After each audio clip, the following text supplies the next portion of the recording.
When visiting the Arch of Constantine, one might erroneously believe that this triumphal arch was constructed during the years when Emperor Constantine ruled supreme over the entirety of the Roman Empire.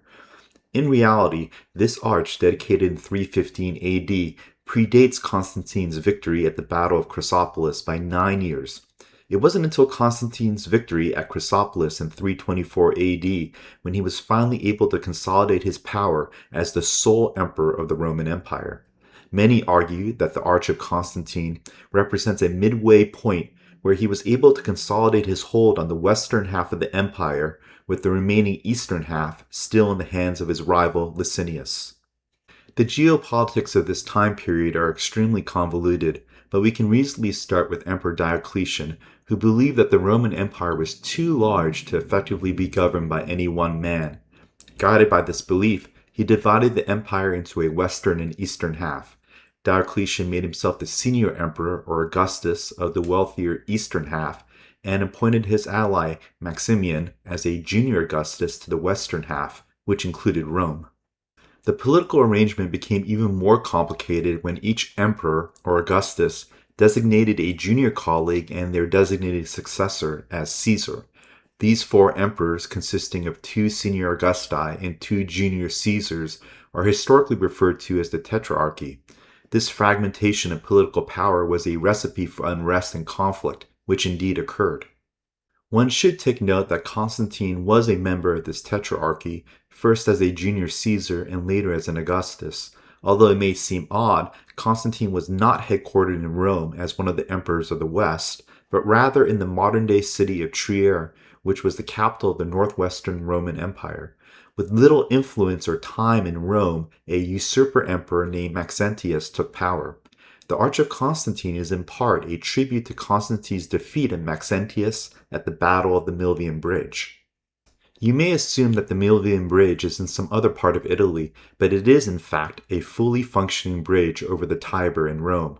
Although the original stone bridge was purposefully partially destroyed by Maxentius and has undergone repairs and alterations over the centuries, it is still fundamentally the same bridge in terms of orientation and location as the one in 312 AD when the battle took place.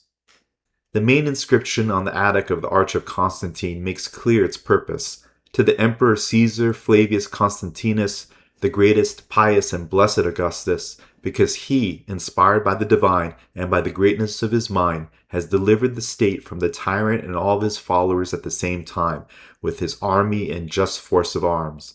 The Senate and Roman people have dedicated this arch, decorated with triumphs.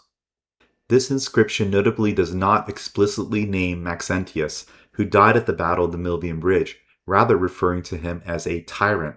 The inscription clearly wishes to portray Constantine as a defender of the state and a liberator from the tyranny of Maxentius, rather than a conqueror of Rome and Italy. Another important part of this inscription is the statement inspired by the divine. The wording appears to be intentionally vague in order to accommodate both the Christian and the Roman pagan religions. This intentionally vague wording is not surprising given that Constantine was far more lenient towards the Christian faith and arguably had converted to it, if not fully, then at least in part. Later ecclesiastical writings by the early church talk of a vision seen by Constantine shortly prior to the Battle of the Milvian Bridge, stating, "In this sign you shall conquer." This inspired Constantine to paint a Christian symbol on the shield of his soldiers, most likely the Chi Rho. In the year following the victory at the Battle of the Milvian Bridge, Constantine issued the Edict of Milan, establishing permanent religious freedom and tolerance for Christianity throughout the Roman Empire. With this in mind, this small statement, inspired by the divine, on the Arch of Constantine takes on that much more significance. It could have said, inspired by the gods, or inspired by Sol Invictus, which was Constantine's patron deity, but the intentionally vague wording was deliberate and a precursor to sweeping changes for Christianity in the Roman Empire. A short summary of the chronological sequence of events includes Constantine's victory at the Milvian Bridge in 312 AD, the dedication of the Arch of Constantine in 315 AD, and Constantine establishing control over the entirety of the Roman Empire in 324 AD. You may have noticed that a 3-year construction period for an arch of this magnitude seems exceedingly short, and there are a number of factors that account for this. There was likely pressure to complete the arch prior to Constantine's 10-year anniversary as emperor of the western half of the Roman Empire. Also, Constantine's 10-year anniversary coincided with the Decennalia, a series of games that happened every decade in the Roman Empire. Other political considerations included the desire by Constantine to have his own monument constructed in Rome, amongst all the other monuments and buildings built by past emperors, as a way to legitimize his own authority and to remind the Romans that he was now the dominant political power. In order to complete this 3-year construction project, imperial reliefs from earlier eras were used. This includes those of Emperors Trajan, Hadrian, and Marcus Aurelius, with their heads often removed and reworked into the likeliness of Emperor Constantine. Here we diagram the portions of the arch that utilize repurposed work from earlier eras. Obviously, by doing so, this significantly accelerated the completion of the Arch of Constantine. Furthermore, there is considerable debate as to whether this arch actually predated Constantine's victory at the Battle of the Milvian Bridge. Some have even suggested that this arch's construction began under his rival Maxentius, whom he defeated at the Battle of the Milvian Bridge. Starting at the top of the arch, flanking the inscription, are statues of captured Dacian warriors from Romania, originally dating from the time of Emperor Trajan.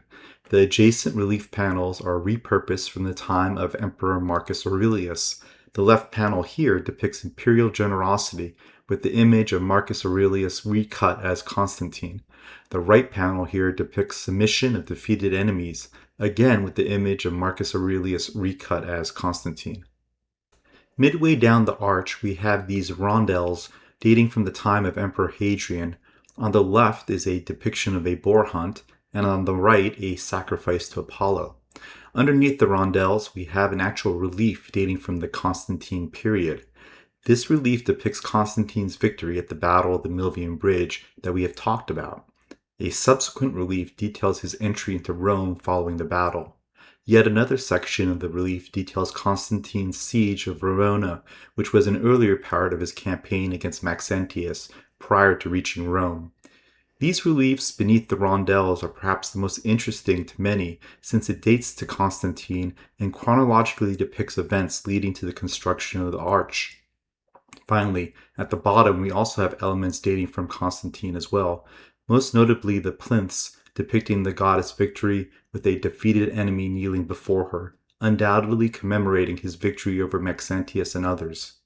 The Arch of Constantine represents a unique monument in that it was built in a time of considerable uncertainty for Constantine, completed almost a decade before he was able to fully consolidate power over the whole of the Roman Empire. Furthermore, its liberal use of repurposed artwork from Trajan, Hadrian, and Marcus Aurelius speaks to the turmoil of that period and the pressing need to complete this project for political aims. One can only imagine what memories this arch must have evoked within Constantine when he returned back to Rome in 326 AD, over a decade following the arch's commemoration as the undisputed sole emperor of the Roman Empire. This is certainly an extraordinary monument that must be visited. If you enjoyed this talk, please like, comment, and subscribe.